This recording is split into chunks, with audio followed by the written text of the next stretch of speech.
Hello everyone, welcome to our YouTube channel Administrative World. As you know, lastly हम इग्नू की जो BA की series है पब्लिक एडमिनिस्ट्रेशन की उसको कवर कर रहे हैं और साथ ही साथ हम जो डिसीजन मेकिंग मॉडल्स हैं उनको भी समझने की कोशिश कर रहे हैं। आज हम जानेंगे हर्बर्ट साइमन के द्वारा दिया गया बाउंडेड रैशनैलिटी मॉडल।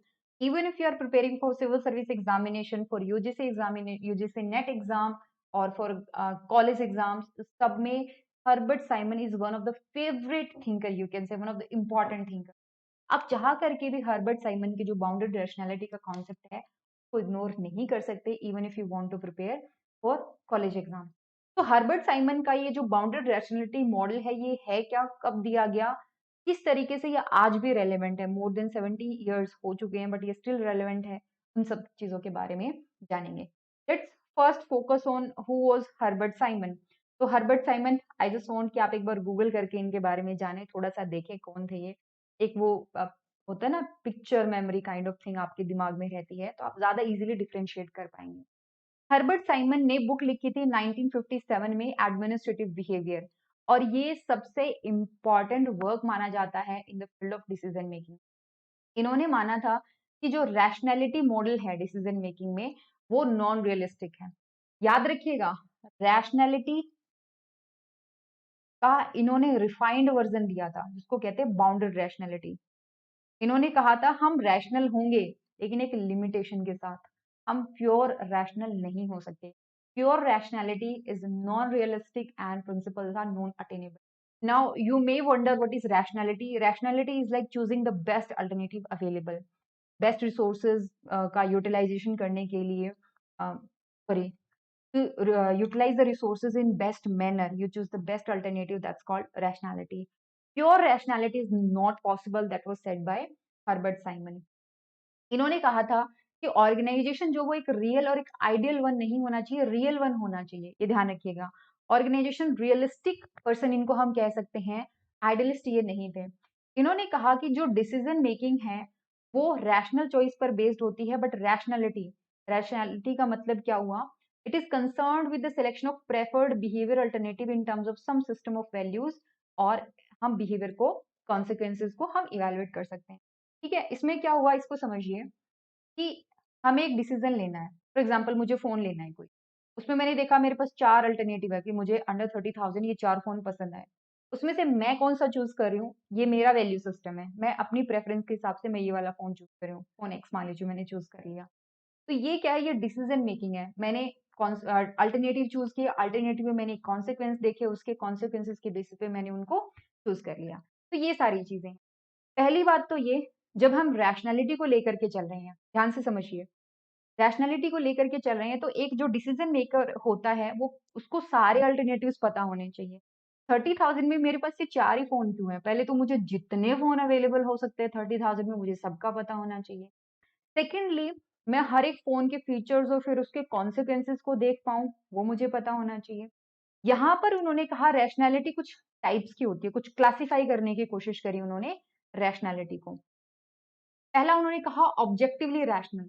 अब ये ऑब्जेक्टिवली रैशनल क्या होता है कि मुझे अपने बिहेवियर को इस तरीके से लेकर के चलना है कि मैं इस पर्टिकुलर वैल्यू को अचीव कर पाऊं। मुझे डिसीजंस इंप्लीमेंट करने की कोशिश करेगी। ऑब्जेक्टिवली रैशनल क्या हुआ, मेरे पास 30,000 रुपीज है मान लो, and I have to pick one phone. Objectively rational is like 30,000 में मैक्सिमम फीचर्स वाला फोन जो है मैं कम से कम दाम में चूज कर लूं। कम दाम में अच्छा फोन मिल रहा है, that is objectively rational.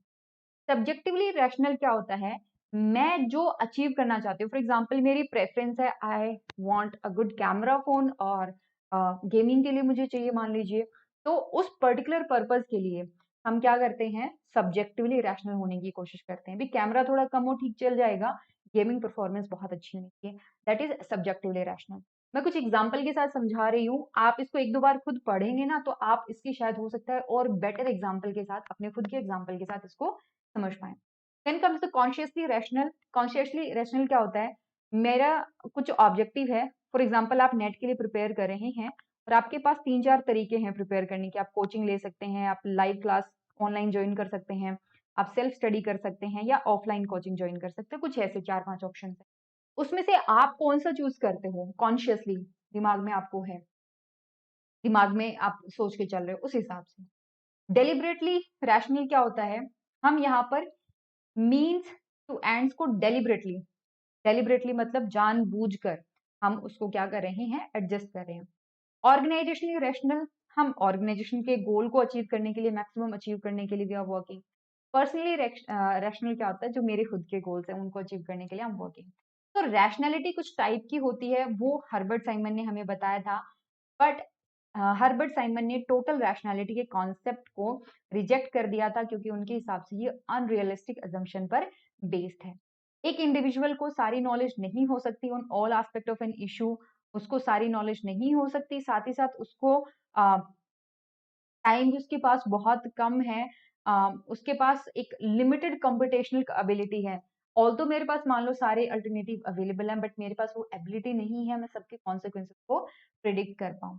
Then ये सारी चीजें हैं, इन्होंने जो assumptions लेकर के चल रहे थे, according to Simon's are wrong.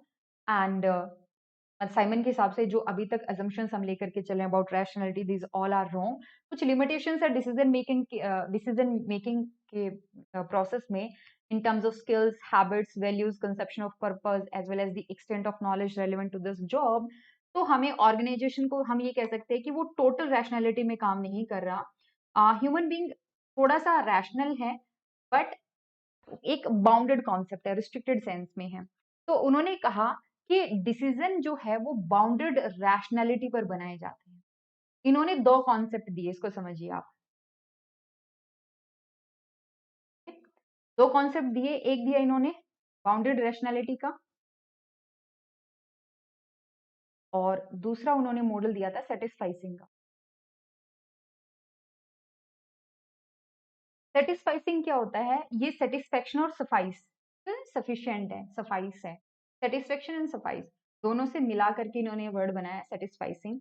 इसमें क्या था कि एक जो प्रॉब्लम सॉल्व कर रहा है, जो डिसीजन मेकर है, उसके मेन गोल्स को अचीव करने में, जो डिसीजन वो ले रहा है वो उसके मेन गोल को अचीव करने में हेल्प करेगा।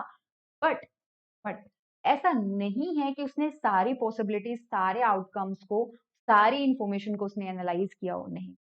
उसने देखा चीजों को, थोड़ा बहुत एनालाइज किया एंड मतलब हो सकता है उसने 60-70% तक चीजों को ऑब्जर्व किया, एनालाइज किया हो, प्योर 100% नहीं। तो total rationality is inconceivable. Executive अपने आप को सेटिस्फाई करता है। जैसे होता है ना, मान लो 30,000 के रेंज में फॉर एग्जाम्पल 50 फोन अवेलेबल है, एक रैंडम नंबर ले लिया। अब 50 के 50 तो मैं चेक नहीं कर सकती, उसमें से मैंने अपनी प्रेफरेंस के हिसाब से 10 फोन छांट लिए कि मैं ये इन 10 में से एक लूं।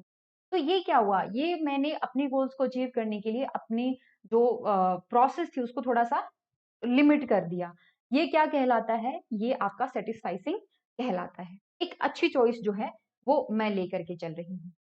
तो ये था बाउंडेड रैशनैलिटी का। और बाउंडेड रैशनैलिटी के लिए कौन कौन से फैक्टर्स रिस्पॉन्सिबल है उसके बारे में बात कर लेते हैं। पहला तो देखो, ऑर्गेनाइजेशनल ऑब्जेक्टिव्स बहुत ही डायनामिक नेचर के होते हैं। इन्फॉर्मेशन हमारे पास परफेक्ट नहीं होती, ऑब्वियसली सारी इन्फॉर्मेशन भी हमारे पास नहीं होती। साथ ही साथ टाइम एंड कॉस्ट का कंस्ट्रेंट भी है, एनवायरमेंटल फोर्सेस, एक्सटर्नल फैक्टर्स भी हैं। साथ ही साथ डिसीजन मेकर के पास सारे अल्टरनेटिव अवेलेबल हो, सारे अल्टरनेटिव का उसको पता हो, इसके चांसेस भी कम हैं। पर्सनल फैक्टर्स जैसे प्री कंसीव्ड नोशन, हैबिट्स, हम उससे भी हम ग्रस्त होते हैं, हम प्योर रैशनैलिटी के साथ काम नहीं कर सकते। तो इन्होंने एक नया कॉन्सेप्ट दिया, ये सारे मॉडल्स के बेसिस पे साइमन ने एक नया कॉन्सेप्ट दिया, this is known as administrative man. हम एक रैशनल मैन को छोड़ करके what we are going for an administrative man. इससे पहले एक और कॉन्सेप्ट था इकोनॉमिक मैन। किसने दिया था इकोनॉमिक मैन? टेलर ने। टेलर, क्लासिकल थिंकर्स ने। आज का जो एडमिनिस्ट्रेटर वो कैसा है? एडमिनिस्ट्रेटिव।